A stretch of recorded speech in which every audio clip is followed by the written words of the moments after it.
On this edition of the Small Interview, our guest is RVTV producer and host of Passing Through, Lynne Likens.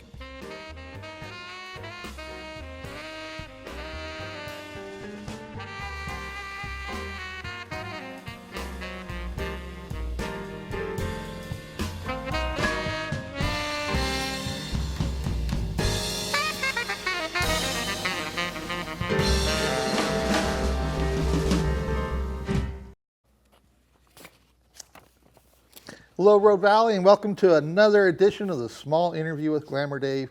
I'm your host, Glamour Dave Nienow, and we are once again producing an emergency edition of the Small Interview as another one of my fellow producers canceled their production slot this afternoon, and I was able to take advantage, and we're producing another episode. And so I have as my special guest for this episode a fellow producer friend of mine. She's a wonderful lady, and so I have the honor of welcoming Lynne Likens to the show. Welcome, Lynne, to the show. Thank you, David. That's so nice of you. I'm so happy to be here again. Yeah. Yeah. So Lynne, you and I have been working together now here at the studio for almost 2 years. Yeah, That's right. Yeah.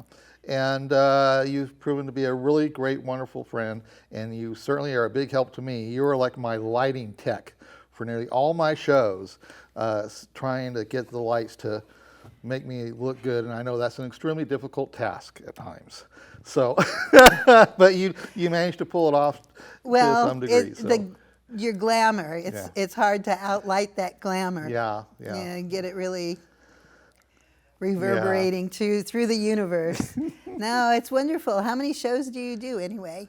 Well, technically I've got, 4 shows here at the studio, although the very first show that I started with was Gems of the Road Valley with Cassandra Wass, and that show's currently on a bit of a hiatus while Cassandra has things going on in her life right now, so she can't come into the studio for a while. So beyond that, I have 3 other shows that are active. So the Small Interview with Glamour Dave is my emergency show production typically. So when slots get opened up from producers canceling, I try to zoom in and take advantage and take the opportunity to showcase friends like you here at the studio and give them a nice little feature profile and talk about our work together. And then I've got Rogue Artisans and Crafters, which is my art show where I profile local artists. And then I've got my Friday Live comedy show, which I do on occasion, which is this So Not So Late Night Glamour Dave show. So those 3 shows keep me busy. So, That would keep you busy. Yeah. And I know that every so often I Google my name, and this time when I Googled my name, it came up as an actress. I'm an actress. That's right. And it's from your Not So Late show. That's right. And thank you very much for increasing my resume. Yeah, well, I'm glad to do it. Yeah, it was great. It was great. You've done a great job as Apple Lynne. Well, thank you. And I wanted to ask you now that as producers in Rogue Valley, which is easy to do, they could put up some of those lower thirds. Anyone can do it. Yeah. And you just take these classes and you get all this equipment and these incredibly bright lights, and people show up and help you do this stuff. Yeah. And it's really nice. And also you've put something together, Rogue Voices. What's Rogue Voices? Road Valley Voices. That's our new nonprofit organization that us producers here at the studio have put together. And it's going to be an organization to provide more support to the producers and to RVTV to help further improve our production abilities here at the studio, and to help to expand the voice of RVTV, trying to bring in more people into the producer system here at the studio. We want to try and increase the diversity of voices seen here at the studio. So we're going to want to reach out to the different organizations around the valley and get their members to kind of become involved as certified producers and help them get new shows out there and allow these groups to kind of give a more additional showcase of all the activities that are going on here in the valley. Well, I know I'm living the dream. Yeah, you are. Because I took the producer's course, and now I can make productions, and I can tell the whole world, or Gladys and her cat, whoever watches, what we do, what I'm doing, other than producing shows. Yeah. But it's a wonderful showcase, and if people are at home and you got something you want to say, come on down, say it here. RVTV is very much about providing a forum to express what's in your heart. You know, me and David DeBruce, that is like one of our things, right, that we talk about. This is very much a place that allows you to, once you become a producer and go through the classes, to come in and really express whatever your concerns are. It does more than allow. It supports, facilitates. Yep. It really makes it happen. Yeah. Because it's a great group down here, and we have a diverse group. We do. could use more diversity. That's right. I mean, every person is a different kind of person. Come on down and be a person here. That's right. But yeah, it's a great program. Yeah. And it's a wonderful, fun thing to do. It is. It's a lot of fun, and I have found it to be a very, very transformative experience for me in my life. Since, you know, I spent so many years as a full-time caregiver to my father, and you know, that's very much an experience that is very, very limiting. You know, when you're in that position, you don't get out much, and you don't get to experience a lot, because it's all about taking care of this person that you love and that needs your help, and so, you know, It's the greatest gift you can give a person. Yeah. And is so, your time. Yeah, and That time. and so, you know, now with the passing of my father, this has been a really great.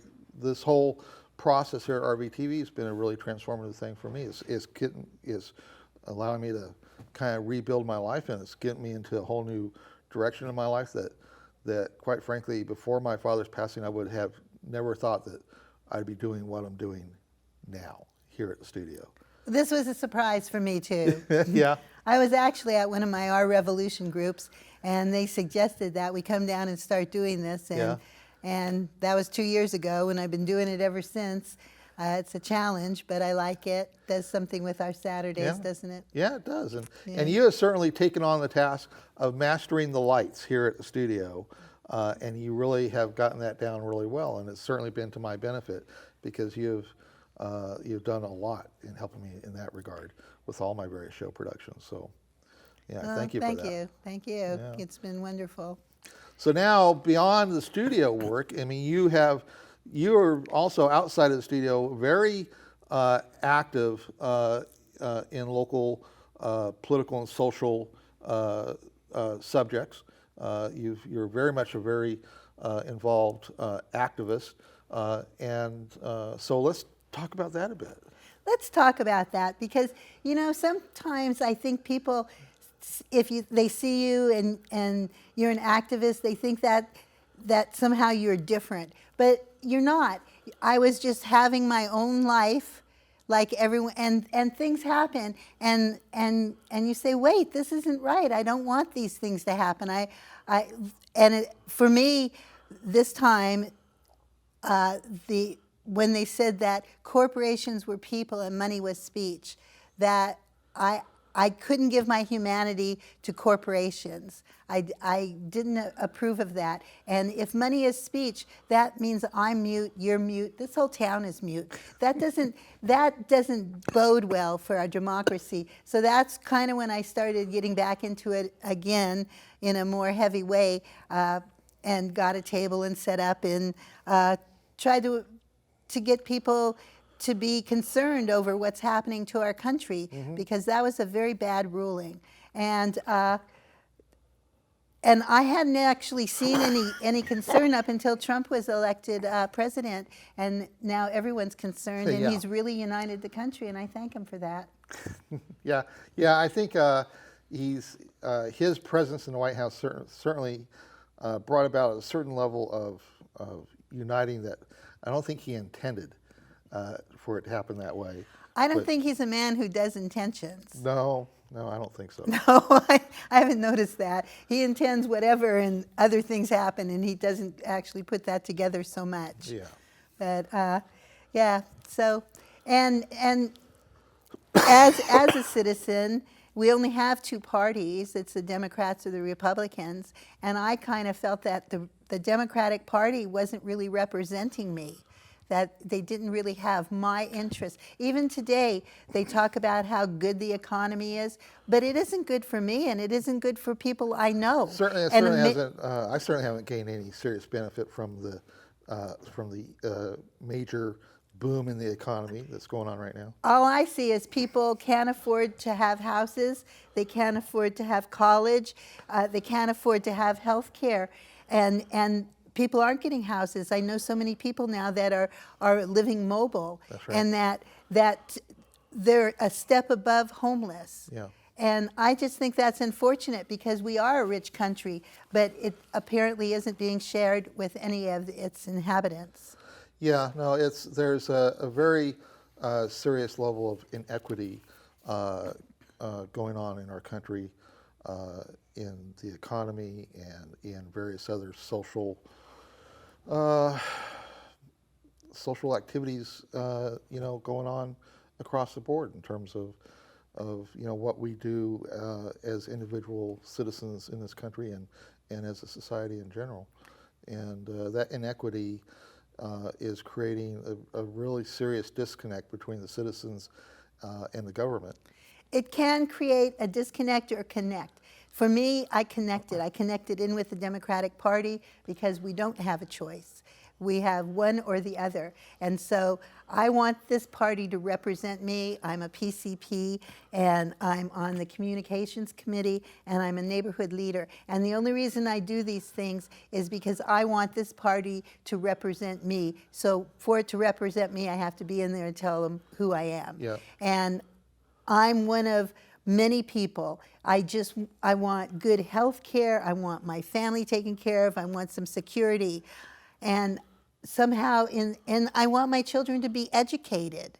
When I got my education, it wasn't free, but it was affordable. And I had to keep a high grade point average to get grants and work study.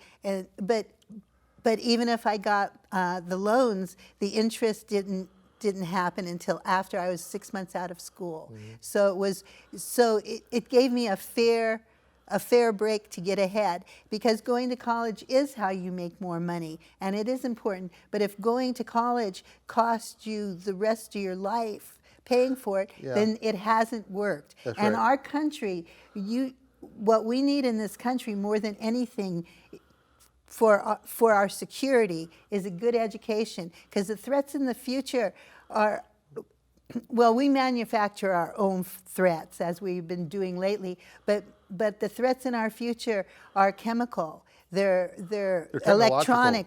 Yeah. They're technological. That's right. And for some reason, like, we invented the car, but we didn't foresee the pollution problem, but we took care of it. Now we've invented plastic, and we haven't seen the problem, and now it's killing us and killing the wildlife. And now that we've recognized that, we're trying to come back from the brink. Yeah. And with our climate, and it's just really a challenge.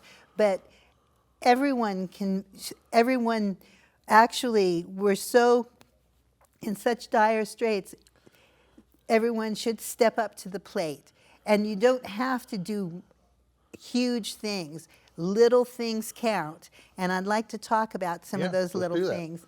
And I live in Talent, and I work with a group called Talent Zero Waste Team. And Sharon Anderson is the leader of our team, and she is a marvelous person. She is absolutely wonderful, and she does so much. And she put together, in Talent, I think we're the first town in Oregon to have a plastics ban. So that is going through now, and single-use plastic is banned, and it's stepwise, because there isn't replacements for some things. Mm-hmm. But of course, the plastic bags, everyone knows those are going. But what people can do to help, and this really does help, because if we're asking our restaurants to not use the cheaper plastics and styrofoam has been illegal since 2016, if we're asking them to use the more expensive products, then what people can do in appreciation of the restaurants they attend is when you go out to eat and you're going to take home, instead of taking their take-home dish, have your own take-home dish. And I have a couple Yeah, okay. things here. Right. Like I got these off the net, and they're just little sections, and they're nice, and you can carry them, put them in your car, and then when you're out to eat and you want to take your leftovers home, you have your own containers. And this saves the landfill. Yeah. Like tons and tons of stuff, because no one remembers their favorite take-home container. That is a total unconscious act.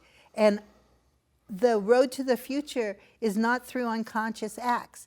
We have gotten to a position in our ability to do stuff that we have to be very conscious, Yeah. exceptionally conscious. Yeah. So this is something people at home can do. And another thing in talent, and this is called the Bring Your Own to Go campaign, and we're really working on this. And some people do it this way, and some people use mason jars and bags. Your style is your own. Some people will make things. It's wonderful. And then the other thing we can do is, this is just starting, and we're hoping it'll go. And what really would make these things go quicker is more volunteers. Yeah. Because this is an all volunteer situation. Right. All of us have stepped up to the plate because something annoyed us to the point that we wanted to do something. Yeah. I know as a parent, after you spend your whole life raising your kids, you don't want them to die because you cared more for convenience than their lives.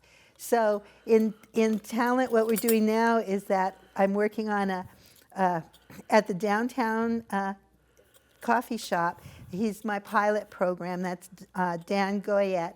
And he has the May the Fork Be With You. And if you go in there and you're taking takeout, instead of getting a plastic fork, for $0.25, you can buy a fork. And you can keep the fork. And you can bring this fork back. Let's say you go in, you eat, and it's dirty. You bring it back, give it to him, and he'll give you a clean fork. So you'd never have to, and what we're going to work on is hooking up all the restaurants. So whatever restaurant you go into, Right, talent, yeah. you bring in your dirty fork or you have your clean fork. It's a fork exchange. You just buy it for $0.25. You'll never need a plastic fork again. And then to that end, I'm making these little kits, and I've just kind of started this. The first design, these were not washable, so this was not a good design. This is felt. Yeah, Pretty, okay. though, pretty. Yeah. And now someone gave me 3 yards of material, and this is plastic. And so I want to get these together for people to be able to easily purchase them, keep them with them, and you can put in there anything you want. You can put your grapefruit, your Runcible spoon. You can put your chopsticks, your woodenware, your silverware, your forks, your knives, and a napkin. Carry it around with you and never depend on disposable items again. Right. And just by this, you're saving the world. It's an easy thing to do. There are so many easy things to do. Yeah, I mean, that process of getting people to switch out to this kind of a process would just eliminate so much in the way of tons of plastic consumption that is otherwise done. Single use. It would get rid of single use. Yes. And another thing that also is very encouraging. Let's see, what was it? I forget. That people can do is that in talent we had a friend, Mark Pole Smith, and he got sick and he died. And he left me his video library, and it's huge. And so I've put it all and send it out to people. And people can, I call it the Mark Pole Smith Memorial Lending Library of Awesome Films. Okay. And we have healthcare-oriented, food-oriented, the environment. There's some fabulous environmental movies that are really a joy to watch. So these are like films that are educational oriented and kind of socially oriented in terms of the subjects that are being covered in the films? Yes, they're political or educational or healthcare oriented, environment. I try political. Let's see, I said that. So how many films are in this lending library? Gosh, I don't know. There's maybe 30. Okay. In fact, I do movies for Talent Zero Waste and with our Revolution Southern Oregon. And last night we just had a movie about AOC, Alexandria Yeah. Ocasio-Cortez, and that was very nice. But so I do movies for both those groups, or with those groups, and we started with Plastic Oceans. That was a fabulous film. That has such splendor. It's really cinematically beautiful, and it just grabs you. You can get it online. And where do the movies play at in Talent? Oh, well, that's kind of interesting. We use the Talent Fire Station, which is everybody's fire station, and also I play at the Downtown Coffee Shop, and to play at the Downtown Coffee Shop, I have to borrow a projector and use my computer. But what I'm doing now, and people have been giving me things, I'm going to have yard sales, and I'm going to make some money so I can buy my own projector, so I can do events there frequently, because there's so much I would love to do events about. The Electoral College, I would really like to talk about that with a lot of different people in the room, and because when you get a bunch of people together over wine and cheese, and it's nice, you maybe have a film playing, and you can all talk, you can really understand the situation better, because I really don't understand. I understand how it came about, but I don't understand why it isn't working now. Yeah. And I think the more we get together and can discuss these things, we can guide our country forward in a much smoother way than what we're doing now. We have to come together as a people. I mean, and I can see that the process of what you're doing, like through the films, it's a low-key way of kind of building community connections and building those connections into a level of community support on the issues that everyone should be able to kind of find some mutual agreement on to help move things forward. I think what I really want to agree with people on is our obligation to vote.